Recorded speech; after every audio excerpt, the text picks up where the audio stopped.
Bienvenue à vous. Notre thème aujourd'hui c'est Sukkot et Simchat Torah. Nous allons envisager ces deux fêtes, apprendre beaucoup de choses à ce sujet et essayer de voir ce qu'elles signifient pour nous aujourd'hui et ce que nous souhaiterions qu'elles signifient pour nous aujourd'hui, de quelle façon nous souhaitons les célébrer. Et la question qui se pose est: quelle est la chose la plus significative que nous puissions faire pour nous-mêmes, pour la tradition juive ou pour notre synagogue à l'occasion de Sukkot et de Simchat Torah cette année? Chaque année est différente, nous sommes à des endroits différents dans nos vies et du point de vue des réalités sociales qui nous entourent. Que faire aujourd'hui? Et ce qui est central pour trouver la meilleure façon d'agir, c'est d'étudier. Il y a énormément de choses à étudier autour de ces fêtes et on va se focaliser principalement aujourd'hui sur les bases, hein, vraiment les parties les plus basiques, puis sur les sources qui sont dans la Torah pour comprendre ce qu'ont pu être ces fêtes à l'origine, et enfin sur les pratiques traditionnelles qui sont en œuvre dans notre peuple depuis des siècles, généralement, même s'il y a aussi des petites nouveautés. Et tout ça nous amènera à réfléchir et à avoir des idées sur les possibilités que nous ouvrent ces fêtes et la nécessité de ce renouvellement qui a eu lieu toujours au cours des siècles et qui est encore essentiel à notre époque. Alors les bases, tout d'abord. Donc nous avons Sukkot, nous avons Simchat Torah, Chag Sukkot, la fête de Sukkot, c'est le jour vraiment de fête, le jour où on allume des bougies, on fait le kiddush, on lit dans la Torah, etc., toutes ces choses qu'on fait systématiquement à toutes les fêtes, on les fait quand on est dans un contexte de Chag. Voilà, avec aussi le fait de ne pas travailler, etc. Donc ça, c'est le 15 Tishri. La période suivante s'appelle Chol Hamoed Sukkot, c'est-à-dire que les lois strictes de ne pas travailler sont allégées, mais que c'est encore la fête de Sukkot et on pratique encore toutes les traditions de Sukkot, comme s'asseoir sous la soukha, agiter le lulav, on y reviendra, et lire dans la Torah les passages spécifiques aux offrandes qui étaient faites au temple et la récitation du Hallel, etc.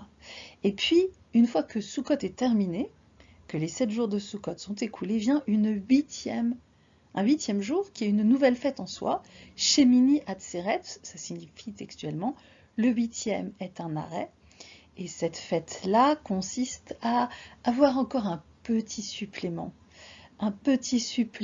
de festivité, parce que cette fête, Sukkot est considérée par la tradition comme Chag, la fête par excellence, et ce serait trop triste de s'en séparer directement, nous dit la tradition, donc nous rajoutons Shemini Atzeret. Au fil du temps, Shemini Atzeret est devenu Simchat Torah et s'est investi de nombreuses coutumes. Et puis, je vous ai mis en troisième ligne comment ça se passe dans le monde orthodoxe en dehors d'Israël. Donc, pour ceux qui ont une pratique orthodoxe en dehors d'Israël, les jours de fête sont redoublés pour des considérations que nous n'allons pas évoquer maintenant, de telle sorte que le 15 et le 16 Tishri, c'est Chag, du 17 au 21 Tishri, c'est Chol HaMoed, et le 22 et 23 Tishri, c'est de nouveau Chag, mais une autre Chag, la fête de conclusion Shemini Atzeret. Alors Sukkot et Shemini Atzeret sont des fêtes toraïques, mikraï, on dit, originaires du Mikra, Mideoraita. Et elles appartiennent à la catégorie des fêtes de pèlerinage, des régalim, donc régel au singulier, régalim au pluriel. Sukkot, c'est la fête des récoltes, Chag ha-asif, c'est l'aspect agricole de la fête, de même que Pesach et Shavuot ont d'autres aspects agricoles également. Et Sukkot s'appelle également Chag ou Hechag, la fête par excellence, ou Zman Simchatenu, le temps de notre joie, tel que la fête est nommée en permanence dans les petits ajouts liturgiques des offices, de la Hamida et du Birkat Hamazon. Et puis, alors Shemini Atzeret donc rentre aussi dans cette catégorie-là, et Simchat Torah, pour sa part, est une fête rabbinique, Midei Rabbanan. C'est une fête rabbinique qui s'est construite à Babel à Babylone aux environs du 9e siècle. Il se trouve que à Babylone, on lisait la Torah en un an, de telle sorte que dans cette joie spécifique de Sukkot et de tout ce qui entoure d'autres commandements, par exemple le commandement de Hakel à Sukkot, où tout le peuple se rassemblait pour entendre la Torah, alors dans le cadre où le cycle de la Torah s'achève en un an, il faisait sens de rajouter la fin et le recommencement de ces lectures, de cette lecture de la Torah, à un jour spécifique, et pourquoi pas à Sukkot, à la fin de Sukkot, pour la fête de Shemini Atzeret qui a si peu de coutumes particulières et qui est rattachée au commandement de Hakel de se rassembler pour lire la Torah. C'était une fois tous les 7 ans le commandement de Hakel, mais ici Sukkot avait ainsi vocation à intégrer la reprise de la lecture annuelle du cycle de la Torah à Babylone. Ce n'était pas ainsi pour Israël, puisque le cycle de la Torah se faisait en 3 ans et demi justement, de façon à terminer en 7 ans au moment du commandement de Hakel. Donc Simchat Torah, qui est une fête rabbinique. Ça, ce sont les basiques. Et maintenant qu'on a vu les bases, voyons les sources toraïques. Que nous dit la Torah de ces fêtes de Sukkot et de Simchat Torah? Nous avons différentes sources dans l'Exode, le Lévitique, les Nombres et le Deutéronome, Shemot, Vaikra, Bamidbar et Devarim. Et nous allons les voir. Et donc dans l'Exode, il y a 2 passages tirés du chapitre 23 de l'Exode ou du chapitre 34. Donc dans le chapitre 23, il y a un rappel de l'ensemble des fêtes. 3 fois l'an, tu célébreras des fêtes en mon honneur. Et d'abord, tu observeras la fête des Azim, ça, il s'agit de Pessah, etc. Puis la fête des moissons, fête des prémices de tes biens, il s'agit de la fête de Shavuot. Et enfin, la fête de l'automne, donc qui est la 3e des fêtes de pèlerinage. Pessah est la première, Shavuot la 2e, Sukkot la 3e, enfin c'est pas canonisé, on pourrait compter autrement. D'ailleurs à notre époque, on a tendance à considérer que peut-être c'est la première, puisqu'elle arrive en Tishri juste après Rosh Hashanah, qui est le début de l'année, donc peut-être c'est Sukkot, la première des fêtes de pèlerinage, mais en même temps, le vrai début de l'année juive, c'est en Nissan, et dans ce cas-là, c'est Pessah, la première fête. Bref, rien n'est jamais complètement simple dans notre tradition. En tout cas, ici, dans l'Exode, la fête qui apparaît en 3e et celle qui nous concerne, c'est la fête de Sukkot, la fête de l'automne au déclin de l'année, lorsque tu rentreras ta récolte des champs. C'est ce que nous dit le texte, Beosfecha et ma'asecha min hasadeh.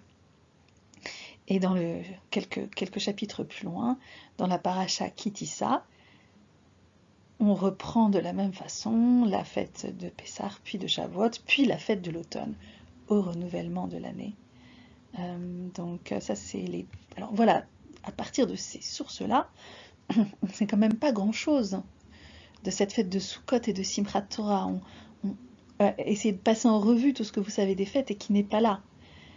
Et c'est quelque chose qui nous interroge parce que c'est ce que fait notre tradition de génération en génération. Regardez ce que nous dit la Torah et ensuite ce que nous pouvons en faire. Mais la Torah est plus précise que simplement l'Exode. Et lorsqu'on passe au Lévitique, on commence à avoir de sérieuses précisions. Donc dans le Lévitique, il y a aussi dans la paracha Emor un récit et des explications concernant l'ensemble des fêtes. Et l'Éternel parla à Moïse en ces termes: parle ainsi aux enfants d'Israël. Vous voyez qu'il y a cette notion du dialogue qui est récurrente. Le 15e jour de ce 7e mois aura lieu la fête des tentes. Et vous savez que la fête des tentes, c'est Sukkot. Mais pourquoi le 7e mois? Eh bien, c'est pour la raison que nous avons évoquée tout à l'heure. Le premier mois dans la Torah est le mois de Nissan. Nissan, Iyar, Sivan, Tammuz, Av, Elul, Tishri. Tishri, c'est le 7e mois. La fête des tentes, durant 7 jours, en l'honneur de l'Éternel. Essayez de noter les informations qu'on glane sur cette fête, les nouvelles informations par rapport à l'Exode. Le premier jour, convocation sainte, vous ne ferez aucun travail.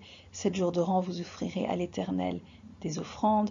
Le 8e jour, vous aurez encore une convocation sainte et vous offrirez un sacrifice à l'Éternel. C'est une fête de clôture. Vous n'y ferez aucune œuvre servile. Donc on a ici la reprise du temps à l'intérieur des fêtes de Simchat Torah et une fête de clôture, Atzeret, donc Shemini Atzeret est présente ici, etc. On continue, voici les solennités, etc. Et ensuite, au verset 39, mais le 15e jour du 7e mois, quand vous aurez rentré la récolte de la terre, vous fêterez la fête de l'Éternel qui durera 7 jours. Le premier jour, il y aura chômage, et chômage le 8e jour. Et maintenant, on a un autre élément de la fête qui apparaît. Vous prendrez le premier jour du fruit de l'arbre Hadar, des branches de palmier, des rameaux de l'arbre Avot et des saules de rivière, et vous vous réjouirez en présence de l'Éternel votre Dieu pendant 7 jours.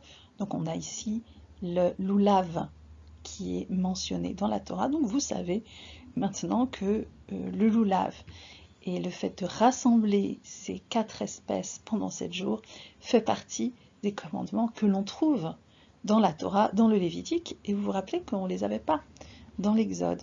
Vous la fêterez 7 jours chaque année, règle immuable pour vos générations, au 7e mois, et vous demeurez dans des tentes, etc. Donc c'est le Lévitique, c'est la paracha Émor, qui nous donne ces indications. Et il y a encore d'autres éléments qui vont apparaître dans la pratique de la fête et qui font partie des instructions de la Torah. Alors, que voyons-nous dans la paracha Pinchas? Nous sommes passés dans le livre des Nombres, donc dans Bamidbar, et le 15e jour du 7e mois, il y aura pour vous convocation sainte, donc Mikra Kodesh. Vous ne ferez aucune œuvre servile. Dans votre tête, vous savez que ça a déjà été évoqué. Vous célébrerez en l'honneur de l'Éternel une fête de 7 jours. D'accord, petit chèque, on l'a vu déjà tout à l'heure. Et vous offrirez en offrande, comme sacrifice d'odeur agréable à l'Éternel, 13 jeunes taureaux de bélier, 14 agneaux d'un an qui soient sans défaut. Vous voyez cet élément qui est rajouté, l'élément des offrandes qui étaient faites au temple. Leur oblation sera de fleurs de farine pétrie à l'huile, 3 dixièmes pour chacun, des 13 taureaux, 2 dixièmes pour chacun des 2 béliers. Donc ce sont les offrandes végétales faites au temple en parallèle. Et là, on apprend sérieusement la façon dont les fêtes étaient célébrées au temple. Et c'est quelque chose d'extrêmement important de se rendre compte de ce que ça pouvait signifier dans la dimension aussi de fête de pèlerinage. On allait au temple, on faisait ses offrandes, on réévoquera ça un petit peu plus tard. Et donc le 8e jour aura pour lui une fête de clôture, ici aussi. La fête de Shemini Atzeret est mentionnée. Pas le mot Shemini Atzeret, hein, mais le mot Shemini, le mot Shemini. Le 8e jour sera une clôture, et puis ensuite c'est devenu le nom de la fête. Vous ne ferez aucune œuvre servile. Et de nouveau, on parle de l'ensemble des offrandes qui étaient faites. Si vous comptez les offrandes qui étaient faites, vous arriverez au nombre de 70, comme pour les 70 nations. Et c'est une dimension importante de la fête de Sukkot, d'être une fête de rassemblement, quelque chose de l'ordre de l'universel, après Rosh Hashanah, où le monde entier a été jugé l'anniversaire de la création du monde, où est anniversaire de la création de l'homme, où l'humanité également est jugée à partir de Kippour, où notre sort collectif est scellé. Alors Sukkot est perçu comme une fête de délivrance collective qui engage l'ensemble des nations. Et donc vous voyez que les offrandes de la fête vont en décroissant. Si vous regardez bien, vous avez un nombre d'offrandes décroissantes à chaque fois. Donc 13 jeunes taureaux le premier jour au verset 13, le deuxième jour 12 jeunes taureaux, etc. Donc vous voyez que cela décroît, et ça rappellera, mais je ne vais pas anticiper plus que ça, cela rappellera l'opinion de Shammai qui lui servirait peut-être, selon certains rabbins, à justifier que la fête suivante, à Hanouka, on allume 8 bougies, puis 7, puis 6, puis 5, mais ce n'est que l'opinion de Shammai pour un rappel, l'opinion qui a dominé, celle de Hillel, où on allume de façon croissante. Mais ici, on a un nombre décroissant d'offrandes. Et par la suite, alors là, j'anticipe un peu, mais ce sera ce passage-là qui sera lu donc tous les matins de Sukkot. Nous lisons dans la Torah le passage relatif aux offrandes qui étaient faites au temple. ce jour-là. Et voilà enfin le Deutéronome, le passage dans le Deutéronome qui reprend la fête de Sukkot. Et donc voilà, tu te réjouiras en présence de l'Éternel, on en est dans la paracha Re'eh, au 16e chapitre. Tu te réjouiras en présence de l'Éternel ton Dieu, toi, ton fils, ta fille, ton esclave, ta servante. J'ai pas repris la traduction, c'est celle du rabbinat, moi j'aurais mis ton serviteur et ta servante, le lévite qui sera dans tes murs, l'étranger, l'orphelin et la veuve, qui seront près de toi. Donc il y a cette dimension de réjouissance qu'on a déjà vue précédemment et qui revient. Et qui est rappelé, et tu te souviendras que tu as été esclave, etc. Et tu célébreras la fête des tentes, donc durant 7 jours, quand tu rentreras les produits de ton aire et de ton pressoir, etc. Donc on rajoute la dimension de réjouissance, et de façon très significative et répétée encore au verset 14, la notion d'être ensemble, toutes les catégories sociales, dans cette idée qu'il n'y a pas de réjouissance dans la pure individualité, il faut que cette joie soit partagée. Donc voilà les sources toraïques. Et compte tenu de ces sources de la Torah écrite, est-ce que nous pourrions fêter Sukkot et Simchat Torah aujourd'hui? Et comment est-ce qu'on procéderait? Alors on peut prendre un petit moment, vous pouvez vous de votre côté prendre un petit moment et essayer de faire le point de ce que nous avons réellement appris des pratiques de Sukkot et de Simchat Torah à travers ces sources qui font partie de la Torah écrite. Et puis, nous savons que la Torah écrite fonctionne avec la Torah orale, qui continue à se développer de génération en génération. Ce serait passionnant, et je vous invite à le faire, de prendre les différentes sources de la Torah orale, qui a été écrite à certaines périodes par nécessité, donc de la Mishnah, du Talmud, puis des codes principaux du Mishneh Torah de Maïmonide, du Shulchan Aruch de Rabbi Yosef Karo, etc. jusqu'à aujourd'hui. Cette chaîne ne s'est pas rompue, elle continue à être vivante pour voir l'historique de ces différentes coutumes qui sont rentrées dans la pratique de notre peuple. Donc, pour l'instant, on a en tête ce que nous avons appris de la Torah écrite, et peut-être on a en tête aussi ce que nous avons l'habitude de faire à Sukkot et à Simchat Torah. Et maintenant, voyons un petit recensement des coutumes. Nous avons vu les bases des sources toraïques.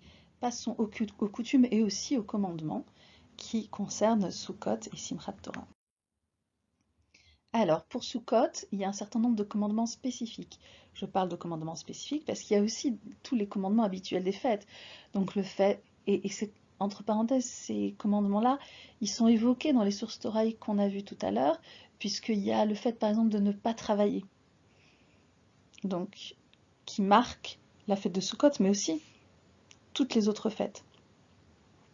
Donc, le fait de ne pas travailler, qui existe dans la Torah et qui est écrite, et dans les sources que nous avons vues, et aussi qui est développé et détaillé dans la Torah orale, mais on ne va pas s'occuper de ça maintenant. On ne va pas s'occuper non plus maintenant d'autres choses qui sont pourtant essentielles, comme le fait d'allumer des bougies, le fait de faire le kiddush, le fait de conclure la fête par une havdalah, le fait de dire le hallel pendant les offices, lire dans la Torah, l'haftara, etc. Voyons, maintenant, on va se concentrer plus particulièrement sur ce qui est spécifique à Sukkot. Et du côté des commandements, il y a la Soukha. Et nous en avons vu les sources dans la Torah tout à l'heure. Vous vous installerez dans des Sukkot pendant 7 jours, afin de vous rappeler que j'ai installé les Hébreux sous des Sukkot, etc., en souvenir de la sortie d'Égypte. On peut y revenir. Donc c'est cette cabane dans laquelle nous nous installons. Et chacun de ces paragraphes ici, de ces petites têtes de chapitre, donne lieu à des questions. Comment on fait une soukha? Qu'est-ce qui est caractéristique d'une soukha? Qu'est-ce qui différencie une soukha d'une maison? Est-ce qu'il faut vraiment la faire? Est-ce qu'on peut l'acheter toute faite? Est-ce qu'on peut reprendre celle de l'année dernière, etc. Ça, c'est un autre sujet. On se concentre vraiment sur les têtes de chapitre. Il y a plein de sous-questions pour chacune de ces catégories. Et ça vaut la peine de s'y plonger. Mais donc, Yeshiva Basouka, c'est le fait de s'installer sous la soukha. D'ailleurs, c'est un commandement et c'est la raison pour laquelle il y a une bénédiction spécifique que vous pouvez retrouver, par exemple, en téléchargeant mon Seder de Sukkot, où il y a quelques petits ajouts personnel, pour accompagner de façon plus précise des personnes qui ne connaîtraient pas ou des personnes qui ont envie de découvrir de nouvelles choses autour de cette soirée de Sukkot. Donc s'installer dans la soukha, les 4 espèces. Ce bouquet qui rassemble les 4 espèces s'appelle le lulav, 4 espèces en hébreu arba minim, en hébreu lulav de la même façon, ces 4 espèces que l'on rassemble et qui font aussi l'objet d'un commandement au moment où on les rassemble.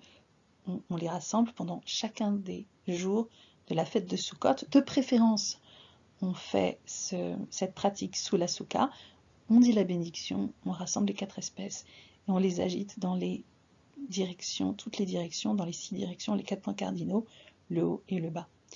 La cérémonie de la libation d'eau était une cérémonie importante à l'époque du temple, et je ne vais pas y revenir. C'est quelque chose autour de l'eau, de l'abondance. L'eau est également associée à la Torah symboliquement, et c'est un rituel à travers lequel on aspergeait aussi les côtés de l'autel, des offrandes du temple avec de l'eau, et cette idée aussi peut-être de s'harmoniser avec le retour des pluies et le commandement de Hakel qui se pratique à cette même période, qui est de se rassembler, qui est une source aussi dans la Torah, mais comme ça un peu différent, je ne vous l'ai pas mis, avec l'office supplémentaire de Moussaf qui se rajoute pour les jours de fête de façon systématique.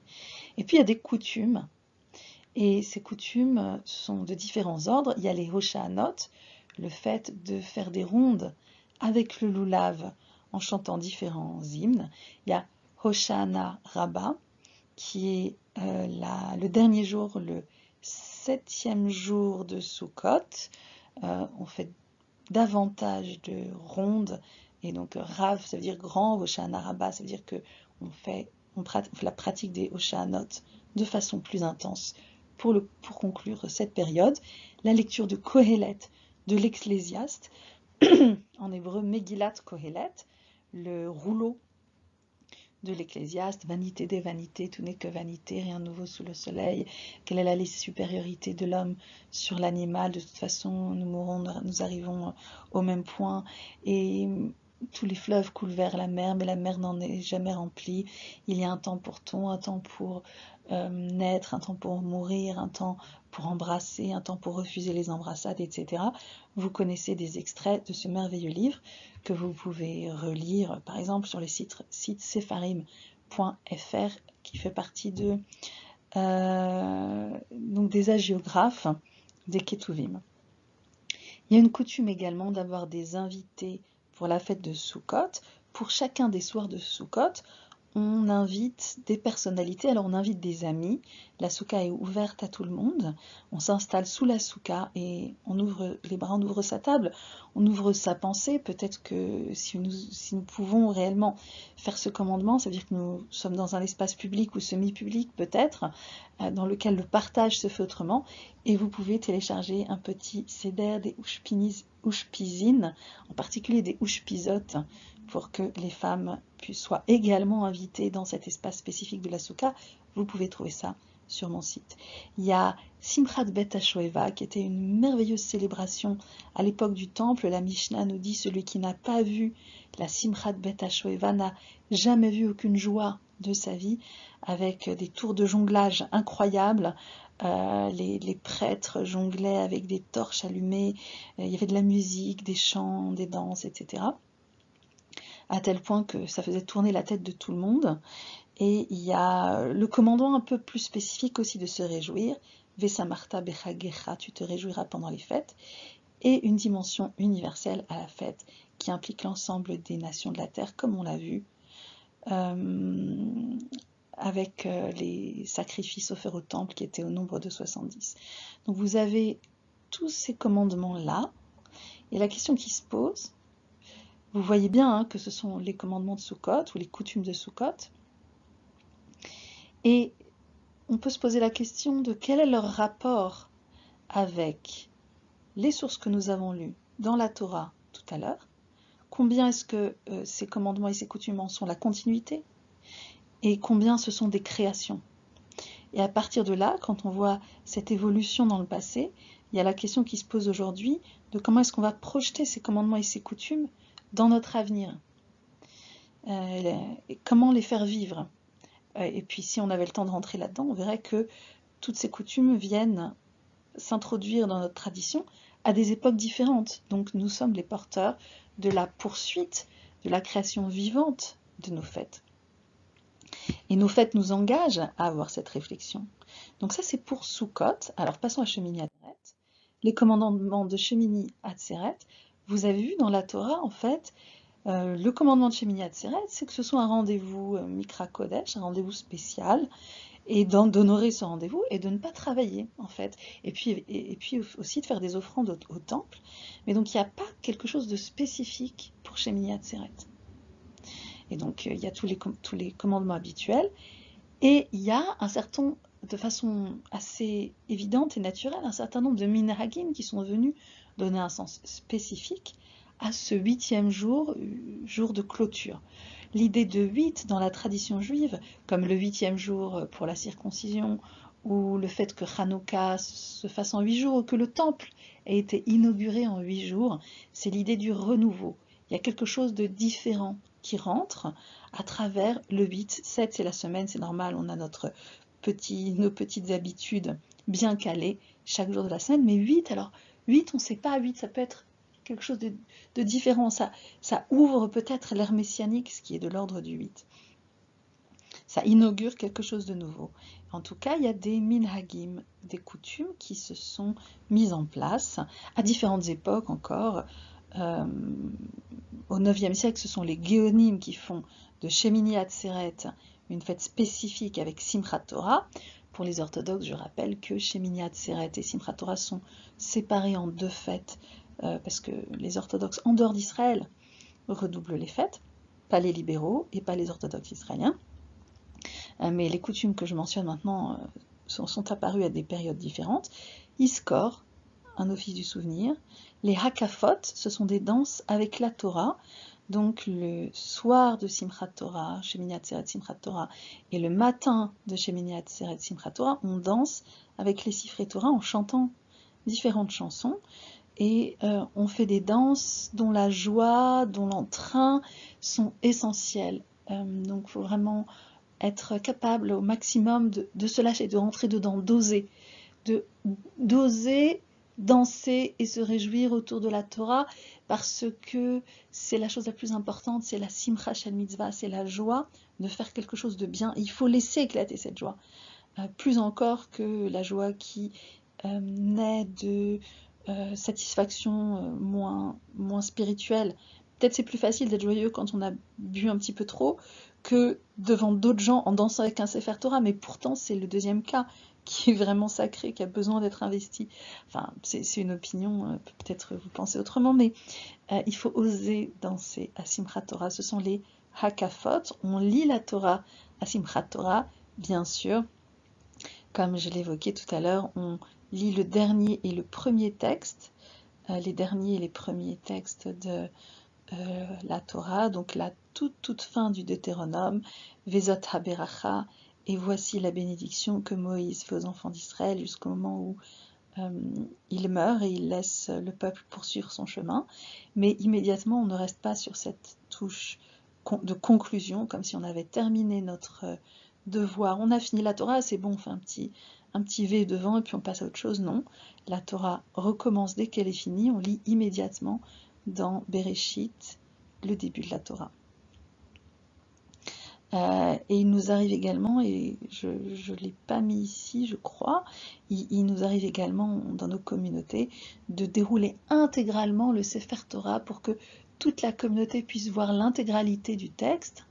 Il y a une façon particulière de le faire pour que ce soit en toute sécurité, et ça permet de lire directement à la suite dans le même rouleau la toute fin et le tout début de la lecture. Tout le monde monte à la Torah, à Simchat Torah. On appelle chacun, dans certaines communautés, on fait plusieurs stands de lecture de la Torah pour que tout le monde puisse être appelé en ouvrant toutes les Torotes et en lisant dans chacune de ces Torotes. On fait une montée collective pour les enfants, il y a cette coutume, on les met sous un grand talit tendu, et bien qu'il ne soit pas bar ou bat mitzvah, ils disent les bénédictions et on lit en leur nom. Exceptionnellement, on lit la Torah également le soir de Simchat Torah, et puis il y a des coutumes qui consistent à faire des petits drapeaux pour les hakafot. Ça, pour moi, c'est une coutume du 19e siècle. Et il y a la coutume de distribuer des bonbons aux enfants. C'était des fruits dans les périodes plus anciennes. Il y a également un Khatan Torah et un Khatan Bereshit, ou une Kalat Torah et une Kalat Bereshit, qui reçoivent l'honneur spécifique de lire, d'être appelés à la Torah pour la toute fin, pour vraiment les derniers versets, puis les tout premiers de la Torah. Et d'autres coutumes, comme par exemple celle de dérouler intégralement l'un des sifrei Torah, et peut-être d'autres coutumes encore que vous connaissez et que je vous invite à partager, par exemple sur la page de mon site qui reprend cette petite vidéo. Donc vous voyez qu'il y a de nouveau énormément de coutumes dont on n'a pas du tout idée dans la Torah et qui se sont développées à différentes époques. Et donc, dans notre situation actuelle, moi, en fonction de mes ressources, de ce que je sais, de ce que je peux faire, quel est le sens maximum, quelle est la plus belle portée que je peux donner aux valeurs de la tradition juive? Qu'est-ce que je peux faire de mieux à l'occasion de Simchat Torah? C'est la question qui se pose. De tout temps, la tradition orale a fait preuve de créativité pour donner du sens à nos fêtes. Quelle est la chose la plus significative que nous puissions faire pour nous-mêmes, pour la tradition juive, pour notre synagogue, à l'occasion de Simchat Torah et de Sukkot. Et, petit outil, on a parlé de danse, on a parlé de chant peut-être aussi, je ne sais plus, pas suffisamment. Donc, quelques chants qui sont utilisables pour, je les chantais à la table du repas à l'occasion des fêtes, pour les apprendre pendant les soirs de la fête, pour les chanter sous la soukha, les danser sous la soukha, apprendre à les jouer avec nos instruments de musique habituels et préférés, pour chanter, danser, apprendre l'hébreu peut-être. Voici quelques chants qui complètent les chants d'accueil du Shabbat, qui sont vraiment utilisables aussi pour ça, car ce sont des chants courts et dansants, donc que vous pouvez retrouver sur ma chaîne YouTube, avec leurs mots en hébreu et l'explication du sens de ces mots, de façon spécifique pour comprendre vraiment le sens, et pour l'aborder directement en hébreu de façon simple, parce que ce sont des chants courts. Mais pour nous maintenant, nous allons utiliser à la fois l'hébreu que vous avez, et puis la translittération pour ceux qui en ont besoin, et la traduction. Ushaftem maim besasson. Vous puiserez de l'eau dans la joie, et à tel point qu'il y a un pas de danse israélienne qui s'appelle justement maim, parce que c'est celui qui est utilisé spécifiquement pour ce chant. Alors, Ushaftem maim besasson. ושבתם מים בששון ממעייני הישועה, ושבתם מים בששון ממעייני הישועה, מים מים מים מים, המים בששון, מים מים מים מים, המים בששון, היי היי היי היי, מים מים מים מים מים מים בששון, מים מים מים מים מים מים בששון. ושבתם מים בששון ממעייני הישועה, ושבתם מים בששון ממעייני הישועה, מים מים מים מים, המים בששון עברו, מים מים מים, המים בששון, היי היי היי היי, מים מים מים מים, מים מים בששון, מים מים מים מים מים מים בששון. Et voilà, c'est déjà un de nos chants, et vous voyez que ceux-là, ils sont vraiment particuliers à la fête de Sukkot et Simchat Torah, en particulier à cette cérémonie du puisage de l'eau que nous avons, de la libation d'eau que nous avons légèrement évoquée. Et le deuxième chant, et tu te réjouiras dans tes fêtes, et tu seras très joyeux, très joyeuse. ושמחת בחגיך והיית אך שמח, ושמחת בחגיך והיית אך שמח, ושמחת בחגיך והיית שמח ושמחת בחגיך והיית שמח ושמחת בחגיך והיית שמח ושמחת בחגיך והיית שמח ושמחת בחגיך והיית שמח ושמחת בחגיך והיית שמח. Vous avez vu que ces chansons, elles peuvent se poursuivre autant qu'on veut. Donc si on se lance dans des rondes et des rondes évolutives avec toutes les figures possibles lorsqu'on fait des rondes et des danses, dans le cadre des danses folkloriques, et plus spécifiquement peut-être des danses klezmer, on peut les utiliser et les poursuivre aussi longtemps que nécessaire pour que tout le monde ait le temps de participer à la figure. Et le dernier, Sisu vesimchu besimchat Torah utnu kavod la Torah. Réjouissez-vous, alors Sisu et Simchu, c'est difficile de traduire, c'est les réjouissances dans les deux cas. Besimchat Torah, à Simchat Torah, utnu kavod, et donner du respect à la Torah. Sisu vesimchu besimchat Torah, utnu kavod la Torah. Sisu vesimchu besimchat Torah, utnu kavod la Torah. Sisu vesimchu besimchat Torah, utnu kavod la Torah. Sisu vesimchu besimchat Torah, utnu kavod la Torah. Sisu vesimchu besimchat Torah, utnu kavod la Torah. Vous, Sisu vesimchu besimchat Torah, utnu kavod la Torah. Sisu vesimchu besimchat Torah, utnu kavod la Torah. Vous, Sisu vesimchu besimchat Torah, utnu kavod la Torah. N'hésitez pas à utiliser ces chants, à utiliser cet enregistrement pour le mettre, stopper, répéter après, en famille si vous le souhaitez, ou l'apprendre et faire répéter les gens après vous, ou simplement chanter ensemble. Chanter et danser, ce sont des éléments essentiels de la joie. Il y a énormément de choses à dire autour de cette joie, autour de Simchat Torah, et vous avez vu autour de tous les concepts, toutes les idées, toutes les pratiques que nous avons évoquées. Et puis nous avons ramené des sources de la Torah écrite, mais il y aurait tellement de magnifiques sources de la Torah orale à ramener également. Je ne saurais trop nous encourager à poursuivre toujours dans l'étude et dans l'approfondissement. Et avec cette question derrière, nous allons faire réellement pour Simchat Torah, pour Sukkot cette année, et quelles sont nos perspectives pour les années suivantes. N'hésitez pas donc à partager vos commentaires et vos idées avec vos proches, avec votre communauté, avec moi sur mon site si vous le souhaitez, en répondant à l'article qui reprendra cette vidéo sur rabbinchansky.fr. Vous pouvez aussi vous abonner.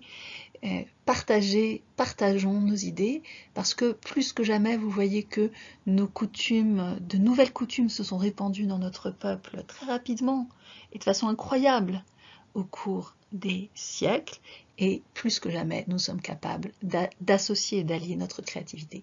Que cette année soit pour vous une année riche de sens et de joie dans chacune des fêtes que nous partageons. Alors, Chag Sameach, c'est ce que nous disons pour les fêtes.